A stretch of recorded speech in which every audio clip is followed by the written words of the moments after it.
right, welcome to the next lesson. This is actually the beginning of the next unit in a way. This section we're going to be going into, if you've downloaded the notes and printed those off or at least have a digital copy on your computer at home, the first section actually has to do with this, the establishment of European power. More specifically, we're going to be talking about something called the Commercial Revolution.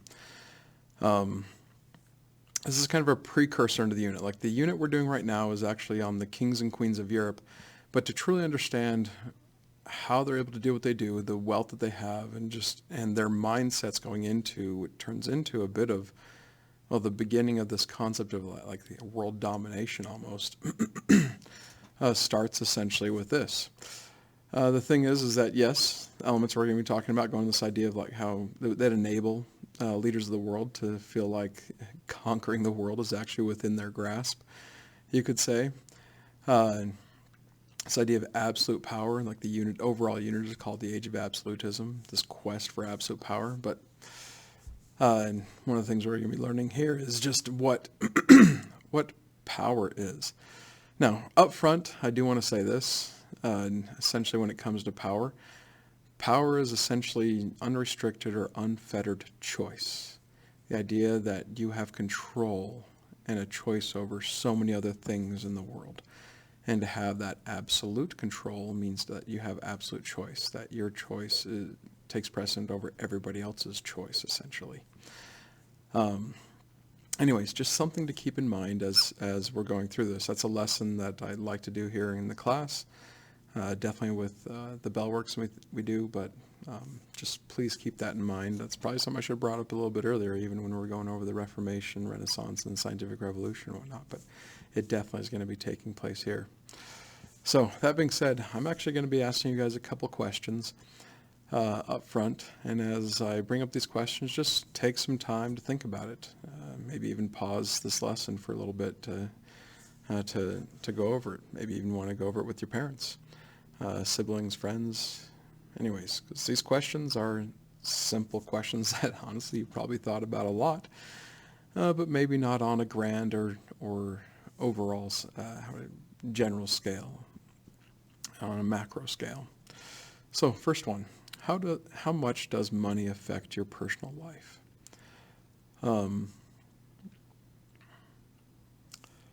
Again, go ahead and pause it right now if you'd like to. Whether you pause it or not, welcome back. But I'm assuming most of you are realizing that this affects most all of your personal life.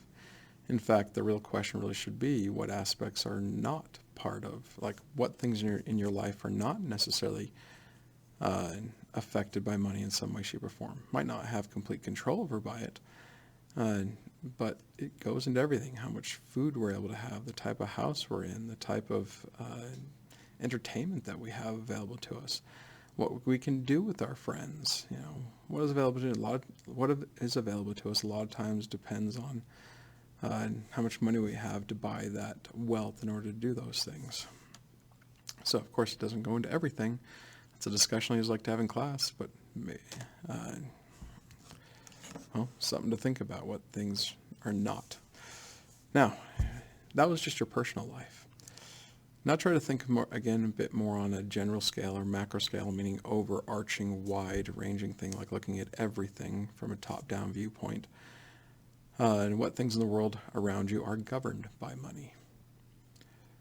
Again, go ahead and pause if you'd like to. You can talk about this with your parents if you'd like. Whoever you're with. All right. If you're done, welcome back. If not, just feel like we're just moving along at a slow pace, I guess.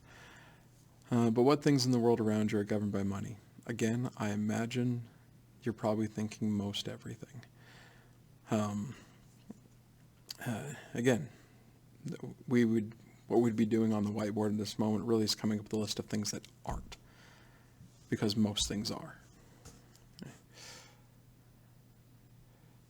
Now, the last question I want you to think about, and pause again to think about this, maybe write it down, again, talk with parents or siblings, friends, whoever you may have around you, is why do we have money?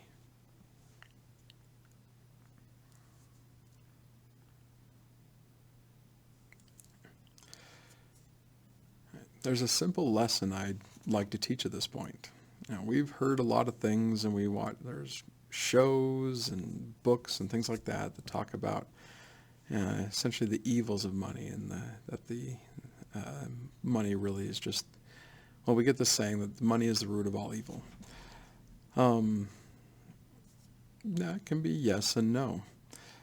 So the idea is, if money is evil, then why do we have it?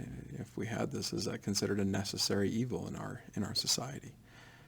And the simple answer is no. No, it isn't. The better saying is actually that the pursuit of money, how do I put this? The dogged pursuit of money you could consider to be evil, depending on what the purposes or the desires are. Basically, the reason why we have money is it actually makes life fair. I'm just going to say that one more time. This is the reason why we have money. It makes life fair. Now, we're not talking about who has more money than others, who has more access, things like that. We're talking about the purpose of money itself, like dollar bills, yuan, rubles, denarii, whatever versions of money there have been throughout history, today and in the past. Think of it this way. If I have a cow, and a friend of mine has a bunch of chickens, what is a fair way to think of what the trade would be? If I'm willing to trade my cow for a chicken, does that seem like that's a fair trade? I imagine most people are like, no, unless I really wanted that chicken. I'm so sick of my cow. It's worth nothing to me.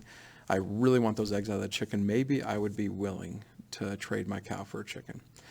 But if I'm not, and I'm just like, well, maybe, what's the right price for me, essentially? Maybe my friend has 50 chickens or so, and I'd be like, well, no, I'll give you my one cow for all 50 of your chickens. And my friend might be like, no, that's your cow isn't worth that much. And I'd be saying, well, I think it is. But if we assign a value to it, according to like the idea of money, and let's say a cow is worth $100 and a chicken is worth $20, and all of a sudden we know exactly what the fair exchange is. The fair exchange is 5 chickens for 1 cow. So that's what money actually does. Please write this down in your notes. Money is a representation of wealth. Money itself is not wealth. It just isn't. It's a representation of it. That dollar bill, those things that we feel like, oh, it's nice to get paid $10 an hour or $12 an hour or $20 an hour or have a certain salary.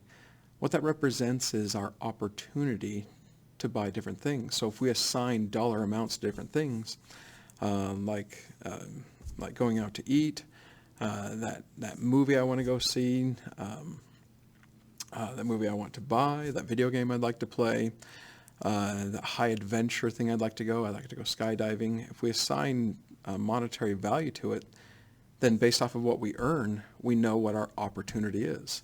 Like if I earn $20 and I'm hungry, then my opportunity is limited to $20 worth of food. Am I going to go spend that $20 in just one go at, say, a place like Olive Garden? I buy like a $20 meal, I just get my one meal. Or do I spread that $20 out over a week's time and I just go to McDonald's and buy 2 chicken sandwiches every day? I'd be able to get, essentially I'm choosing what to do with my opportunity, meaning I'm choosing what to do with my $20. So I know I'm explaining this a bit, but this is something that definitely needs to go through your minds as we're talking about this commercial revolution. Money, and I'll have to correct myself here and there if I ever use that term, is not wealth. It is not the wealth. Money is money is a representation of wealth to try to make things fair when we exchange stuff. For instance, here's one of the best examples I can give you. A bank robber robs a bank, takes a bunch of cash out of there, then walks across the street to Best Buy or Walmart, and then buys a bunch of stuff with that money. Money does nothing for him unless he has somewhere to spend it. So, he robbed that because he thought it was an easier way. He robbed that bank because he thought it was an easier way to go get what he wanted, to have the opportunity that he wanted. Of course, though, that's the whole idea of why we view stealing as such a bad thing in our society. You're not just stealing money. Now, if you think about it that way, yeah, you're being a jerk. You're being a big time jerk. You're stealing other people's opportunity, things that people worked for in an honest way. You might not agree with maybe what they've done. Maybe you think it's not fair that they have a better job or something like that, but you're still stealing what is their opportunity that they worked for. So, that being said, moving on. So, here is a nice quote. After everything I just talked about, I hope that makes a lot more sense. This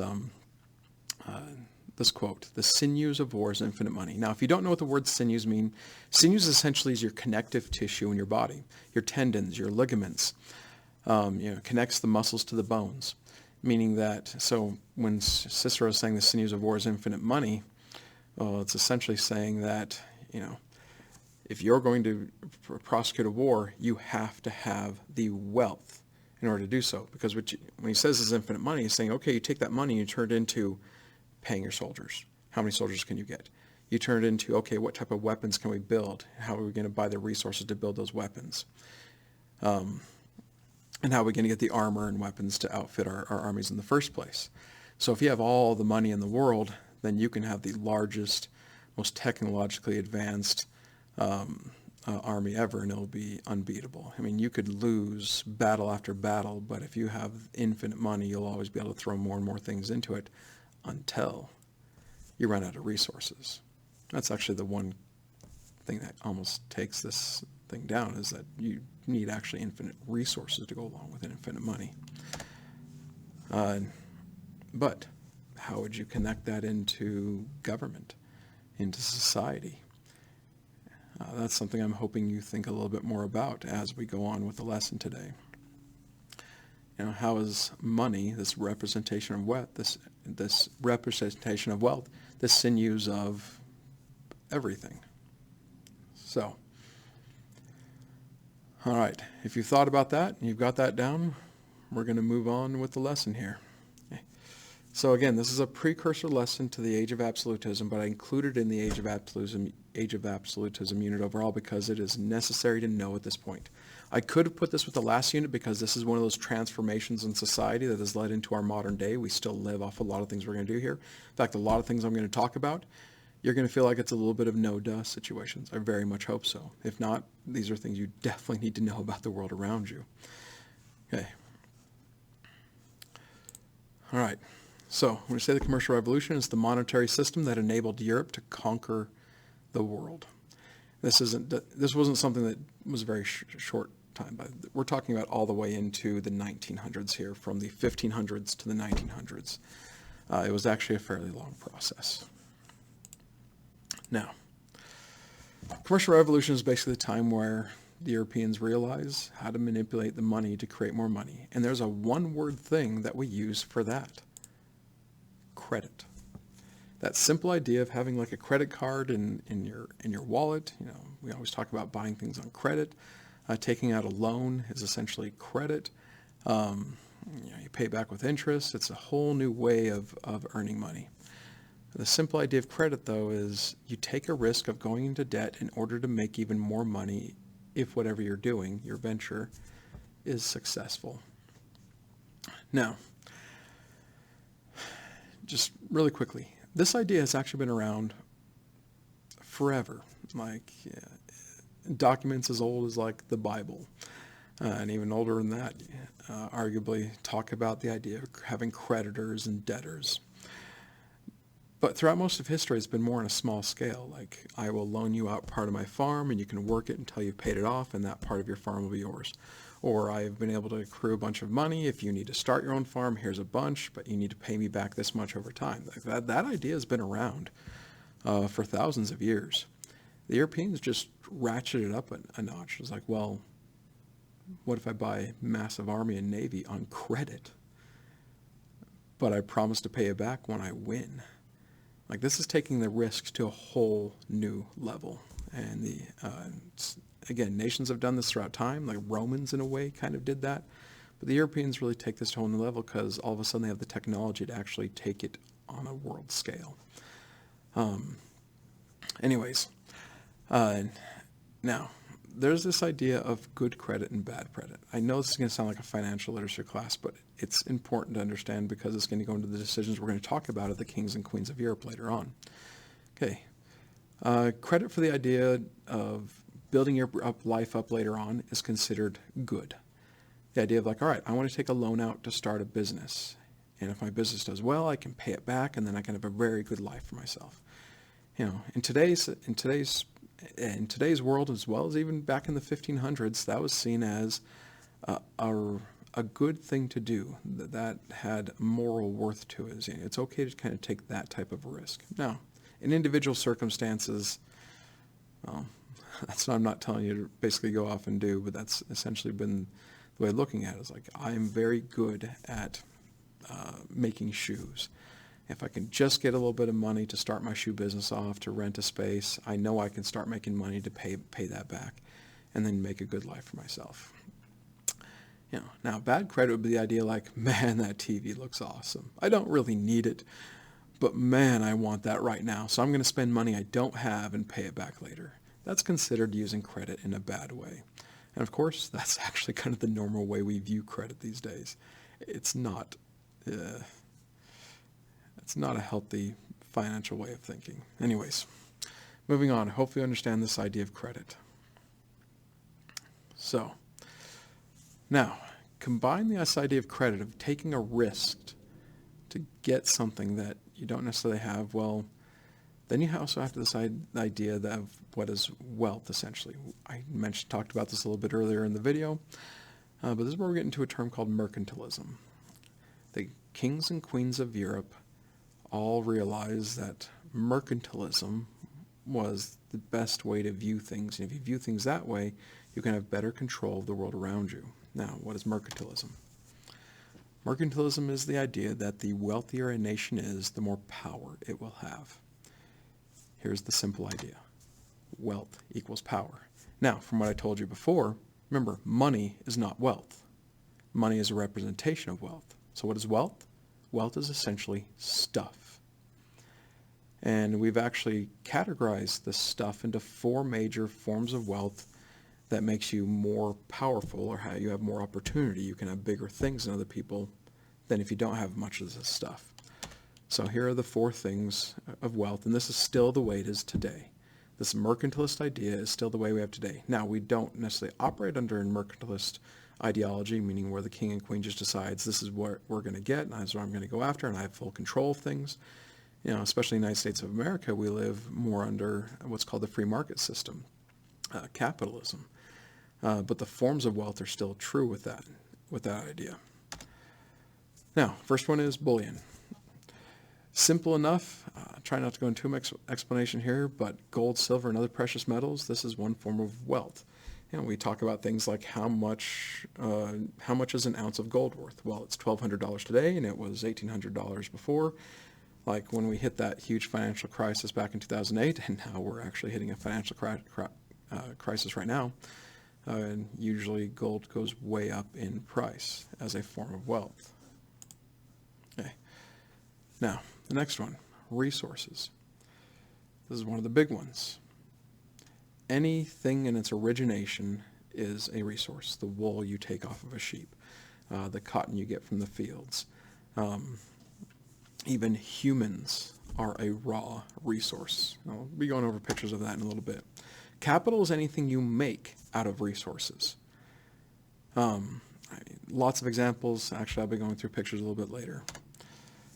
But the most important form of wealth, and you have to have this on your notes as you're going through this, definite quiz question here, and we'll probably be going into the essay question later on, land.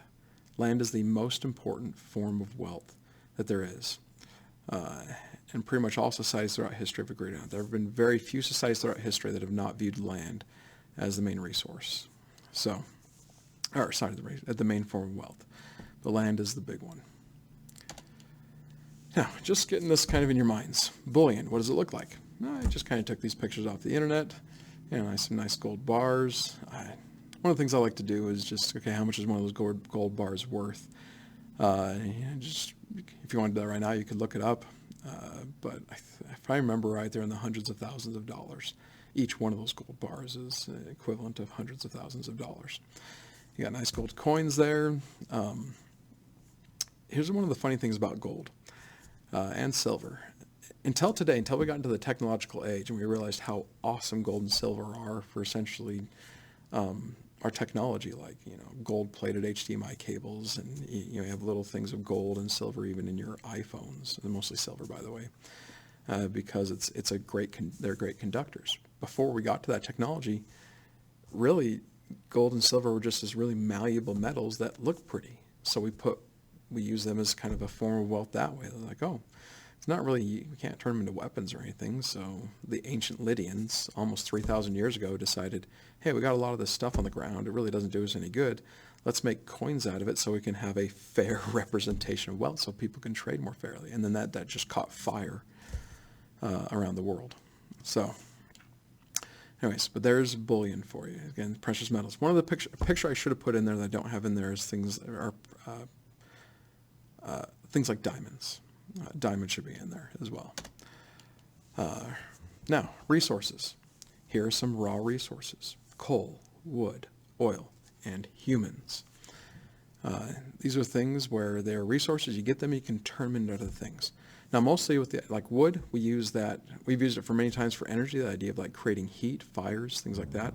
Most definitely, probably the number one thing we use wood for is our shelters, building things, chairs, tables, things like that, as well as just making stuff like paper. Oil is probably is what drives the economy really today. Like, our economies and the way our technology works today will not function without oil. Hence, oil is very, very necessary today as a resource, because there's so many things that can be done with it. Not just power your cars, by the way. It's used for so many other things than that. And then, of course, you can't do anything without the human labor. There's a reason why when you go get a job, you apply the human resources department of whatever company you're going to apply at. Now, more resources. Animals. There's a lot of things we get just from having cows and sheep. The idea of the wool you can turn into clothes, the leather you can turn into clothes, and other things. From the meat you can use as food. From the milk you can use as sustenance as well. And there's so many things that are done with cows and sheep as a resource that we turn into other, capital goods. I'll show capital in a little bit. And cotton, if you don't know what this is sugar cane. I had to put this one in there. It's the idea of like getting zinc and copper, metals, not necessarily considered precious metals like the gold and silver and diamonds and stuff, but mining certain elements out of the earth to use them as a raw resource to build other stuff. In a way, yes, bullion can be considered resources as well. Now we get into capital. All the things you see here are capital. They're made with the resources. These are the finished goods. This is what we're used to seeing most of the time as the capital. The cars we drive in, the computers or tablets or phones that we use, especially the clothing we wear. If you're in class right now, the desks you would be sitting in, the paper you'd be writing on. This is all capital goods that we make from the resources. And we're continually making more of these because the more capital we have, meaning things that are considered capital, stuff, manufactured stuff, the better our standard of living lives is. Whether you're a very wealthy person, meaning you have a lot of wealth to you, or you're not so wealthy, like everybody's standard of living is raised when you make more goods. Because the more you have, the less expensive it is, the more you can get it to essentially the average person, you could say. Oh, whoops. Okay, now, can't go beyond the idea of talking about military. One of the things I have not talked about with class yet is, I really should have had maybe a separate lesson on this one, is in order for a society to feel happy, you need two things. One is actually what this slide has to do with, and the second actually has to do with the previous slides I had to deal with a little bit. The first thing you need to have is a sense of safety and security. Hence why militaries have always been around throughout human history. It's the purpose of a military doesn't mean this is the way it's been always used. The purpose of military is to protect society, protect your community. And the more resources you get with the more technological know-how to turn into capital goods like what you see here, the safer your society will feel. Like, we feel very safe having a military that's considered top-notch in the world today. We put a lot into it. That's the reason. Now, I do need to put this in here. That is not the only thing you need to have a happy life and feel like you're having a fulfilled life, is the idea of safety and security. You have to have that. But you can feel safe and not feel happy. The next thing you need is actually control of your life. You need freedom, personal choice, essentially. Again, we'll actually talk a lot more about that in another unit called the Age of Enlightenment, but I do need to put out, just because I'm bringing up the whole safety and security thing now, I need to bring up the other thing as well. But when we talk about money governing everything, well, it goes into this, the idea of military. Like, I definitely feel safer myself knowing that we have a very good military out there. So, now, in your notes, please put this down under capital. The ultimate form of capital is a city. A city is the ultimate form of capital. Everything you're seeing in that picture, except for the water, I guess you could say, and the mountains in the background. Water's more of a resource. Mountains have lots of resources in them, the land. But I'm talking about the buildings, at least. It's all capital. That is the ultimate form of capital. And by the way, that's the city of Hong Kong, definitely showing off capital. So, now, the ultimate form of wealth, land. I can't remember where I got this picture from. It's just a nice picture, but it is land. And if you can figure out all the things you can do with that land, you're going to build a city on there, you're going to use it for resources, things like that. Well, you need the land in order to get everything else. Land holds the resources. Land is where you can make those capital goods. Like, you could feel like you're the wealthiest place in the world and have all this stuff, but if you don't have anywhere to put the stuff, then yeah. But most likely you wouldn't have the stuff in the first place if you didn't have the land. You must have just really good trade, like Singapore. There's a city, by the way, Singapore is pretty much a country that's almost all capital. But they get most of their resources from other places. They trade for it, you could say. Anyways, other forms of land, we're used to seeing this like in the Midwest. Great farmland, what would you do with that? Even land that seems very desolate like this, there's still a lot of things you can do with that to gain wealth out of it or to use in some sort of way of wealth generation. Okay. Now, with this idea of land being the most important, then you get more resources out of it, then you can make more capital goods out of it. If you're looking at this map here, in fact, I'm going to switch the view. Oh, wrong one. Okay. If you're looking at this map here, hopefully you get a better idea of what's going on here. You have very small European countries that are trying to claim more land. And the one that's definitely getting a lot more than others is Spain in that one.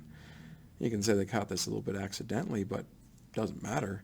They become the wealthiest nation, arguably in the world, in the 15 and early 1600s.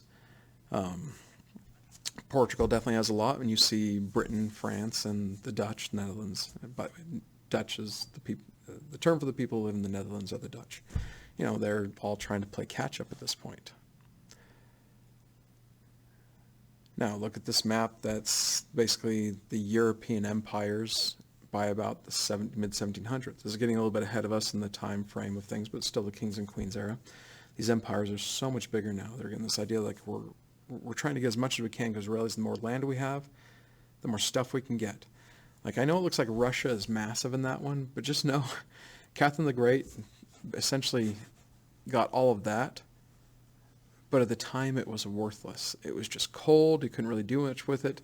The one thing they did do with it, actually I shouldn't say worthless. One thing they did a lot of fur trapping out of it. So that was actually one source of wealth. Today, now that Russia has that today, that's actually I think it's the #1 place for mining in the world. And so that is actually making the country of Russia fairly wealthy to have all those accessible resources now because of modern day technology, mining technology, that is. Now, I think this is the last thing we're going to be looking at, so I know this video is going a little bit longer. This will just be part 1. We still have a bit more to go through. But what you see here is the Americas going into the 1700s. Almost all of it is claimed. These European nations are fighting over it. Who has the most? And yes, this is the cause of a lot of wars. Like, hey, how can we get this little part here and that little part there? How can we maybe take more away from them type stuff? Yeah, we'll get into that one next time. So at this point, we'll be done with this. I apologize, this video is a bit longer. I was trying something a little bit different with the questions up front. Hopefully that was helpful though. But I will see you in the next, the second part of this lesson.